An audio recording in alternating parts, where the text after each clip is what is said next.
And so this brought a lot of questions and a lot of that. So this has been ongoing for a number of years. We are finally at a position with the city where we have negotiated and have more information we can share with you. I want to introduce Paul Shinkawa. Paul has been, for the Administrative Council, kind of our guide. He's the one who's kept us in touch with, hey, legally, we got to be concerned about this. We've got to look at this. He has been the individual, and give him a huge thank you for everything he has done, because without him, we'd have been flying blind for a lot of it. So we do appreciate the work he has done on that. And I'm going to let him step up here and explain the details, where we are with the city, what it's going to mean for the congregation, and how we grow from here as part of Main Street East expansion. So with further ado, Paul, would you please?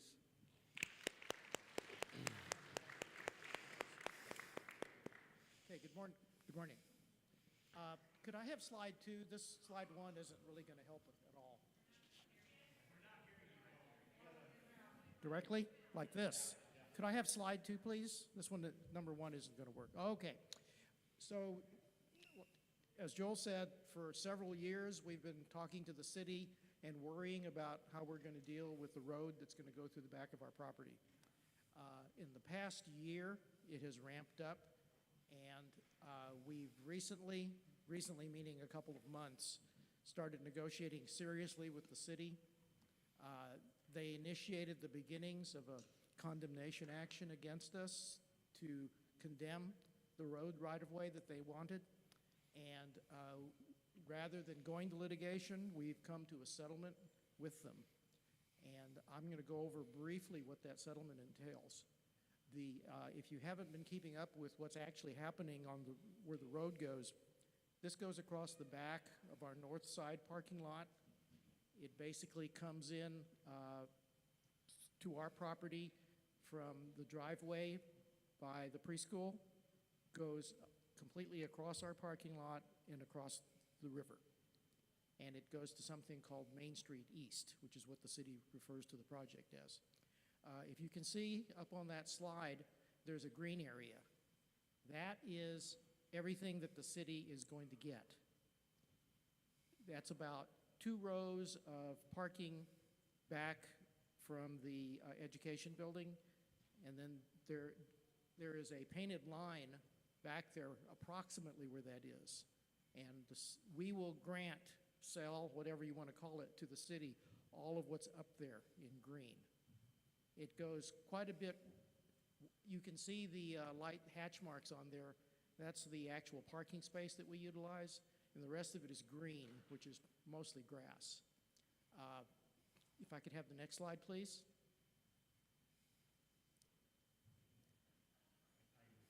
Yeah, this one is really tiny.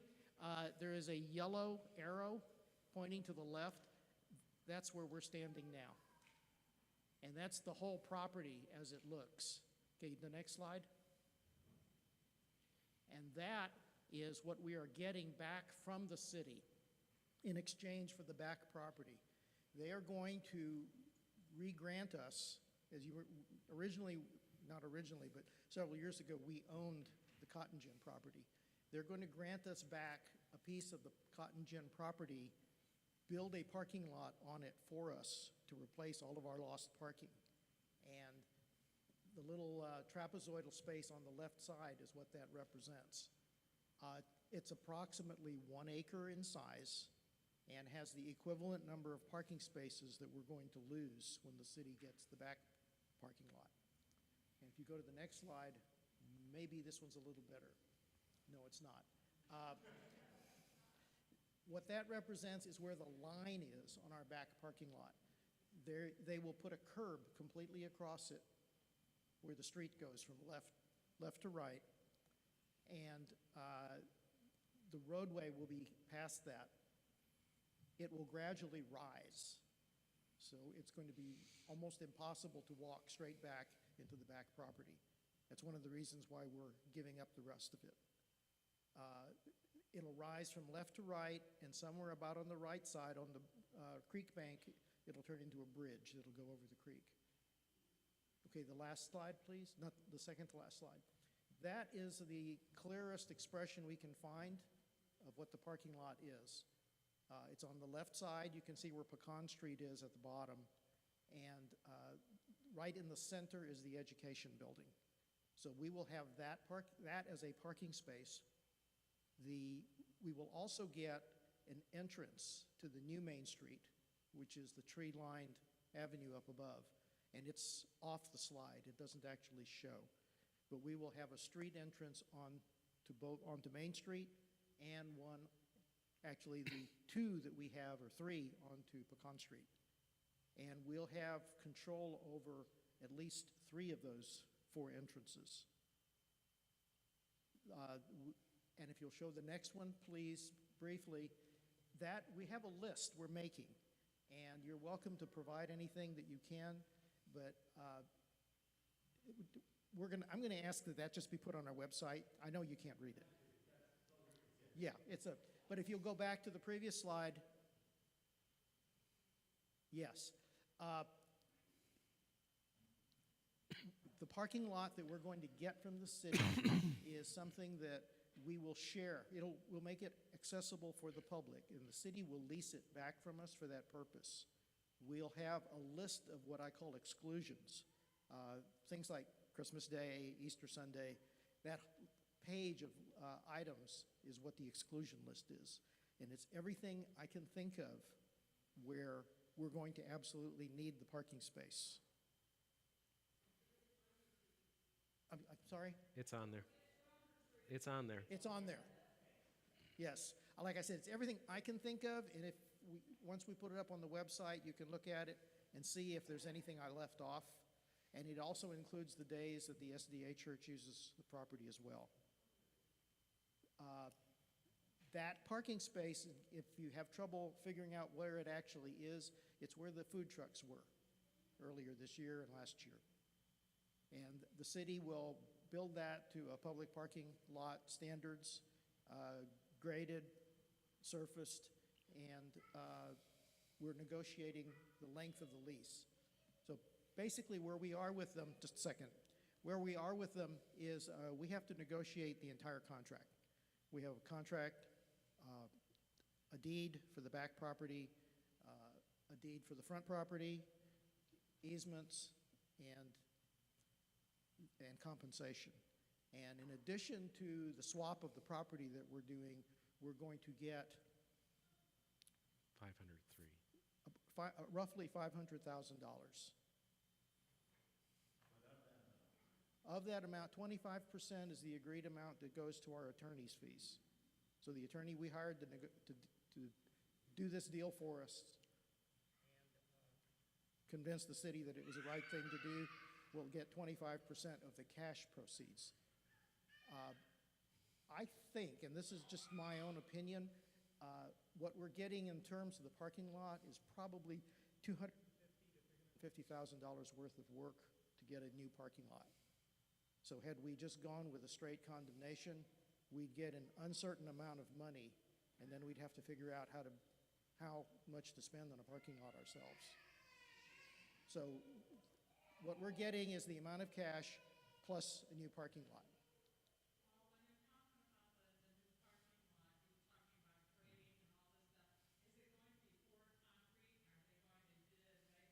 It'll be asphalt, like the current parking lot that we have. It'll be painted lines. We're still negotiating the exact parameters of the lot, and so there are questions about whether they're going to be wheel bumpers, things like that.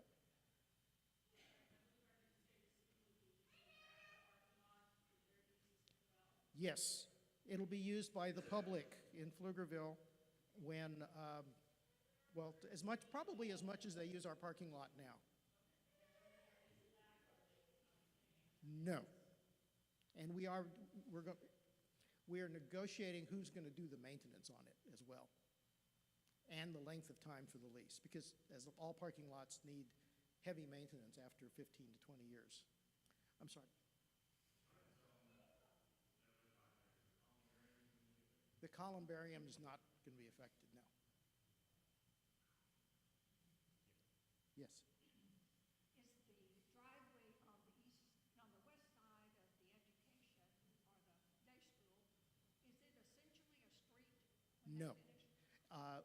Right now, the driveway, which is the first one over, is, when we sold the Cotton Gin property, we granted an easement to whomever owned that property. We gave them an easement for the first 100 feet so they could come in and then turn into the lot. And we're going to get that one rescinded. So it will no longer have an easement associated with it, and we'll be free to gate it or control it as we please.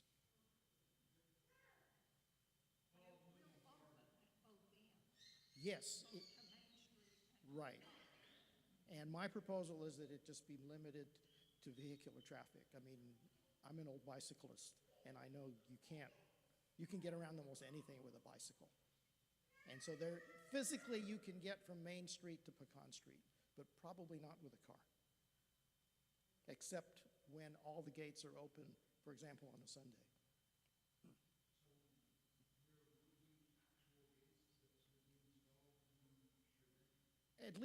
At least vehicle barricades, like we have here by the preschool.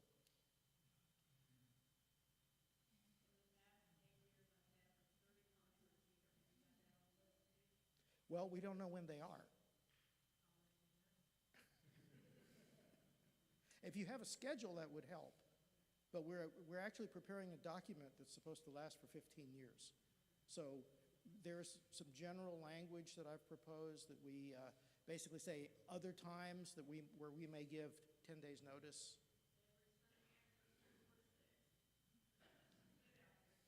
Yes.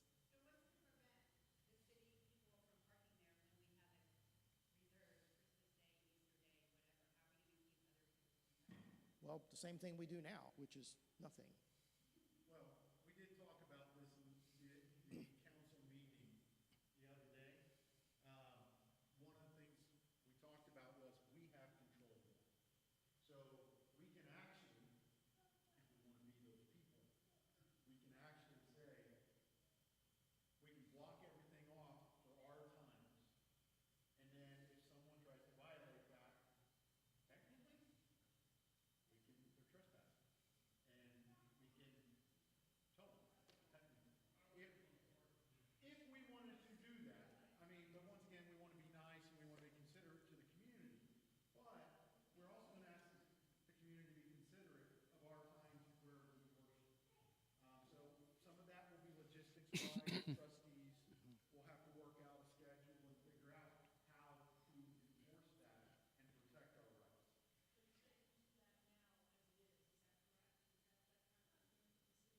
We don't have an agreement with the city. And they use our parking lot.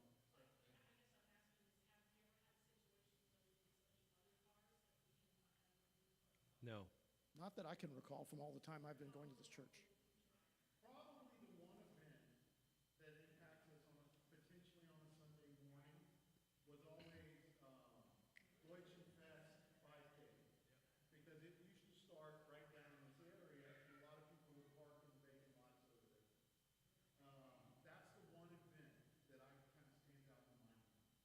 Other than that, unless it's a very large funeral, comes at different times on Saturday. But we now have the SDA church also here at certain times. So we protected, I mean, once again, once the document is there, we're asking everyone to look through it because